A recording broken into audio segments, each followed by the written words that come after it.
আমার নাম সাকিব। ছোটবেলায় আমার আম্মু মারা যায়, তখন থেকে আমার জীবন শুরু হয়। আম্মু মরে যাওয়ার পরে সবসময় আমার মনটা খারাপ থাকতো।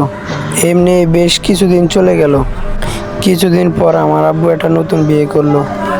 নতুন মা আসার পরে আমার জীবন শুরু হলো। আমি পড়াশোনা করতাম, আস্তে আস্তে নতুন মা আমার পড়াশোনাটা বন্ধ করে দিল, আব্বুকে যা তা বুঝিয়ে। তারপর থেকে আমি ঘরে থাকতে লাগলাম। ঘরের যা কাজ ছিল সব আমাকে দিয়ে করানো হতো। আমিও কিছু বলতে পারতাম না, কিছু বললে আমাকে মারা হতো। একদিন নতুন মাগো বাসা থেকে মেহমান আসছিল। আমি একটা ফল খেয়েছিলাম দেখে আমাকে কতই না মেরেছিল। সেদিন থেকে আমি কোনোদিন ঘর থেকে কোনোদিন ফল খেতে চাইনি। প্রায় কিছুদিন যাওয়ার পর নতুন মার গলার চেন হারিয়ে গেল। সে আব্বুকে বলল যে আমি নাকি তার চেন চুরি করেছি।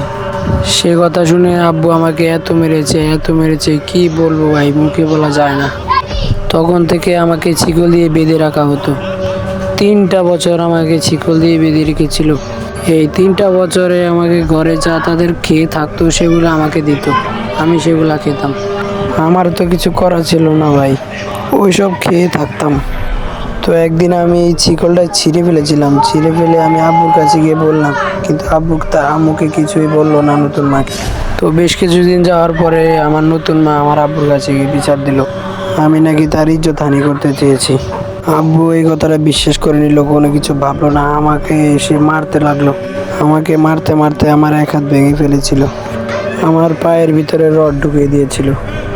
আমি নতুন মা দিকে তাকালাম, নতুন মা দিকে তাকিয়ে দেখলাম সে মুচকি মুচকি হাসছে। তো একটু পরে আব্বু আমাকে অনেক মেরে সেখান থেকে চলে গেল। আমি সে বাড়ি থেকে চলে গেলাম, আর সে বাড়ি যাইনি কোনোদিন। তো আমি সেখান থেকে চলে এসে সদরঘাট আসলাম। সদরঘাটে আসলে আমি পানি বেচতে লাগলাম। তো সেখান থেকে লঞ্চে করে আমি ঢাকা চলে আসলাম। ঢাকা আসলে এখন আমি বাবা খাই, গাঁজা খাই, কেউ আমাকে দেখে না ভাই। কত কষ্ট মনের ভিতরে জমিয়ে রেখেছিলাম, এই কষ্ট প্রকাশ করার মতন আমার আপন কেউ নাই। এই আমার সত্য আমার লোকে যা করলো না, কারো কাছে আমি বিচার দিলাম না, ওই আল্লাহর কাছে দিলাম বিচার। আসসালামু আলাইকুম, আমি হৃদয়। এত থেকে আমি এই গল্পটা বলছিলাম একটা ভাইয়ের হয়ে। সবাই ভাইটির জন্য দোয়া করবেন। আসসালামু আলাইকুম।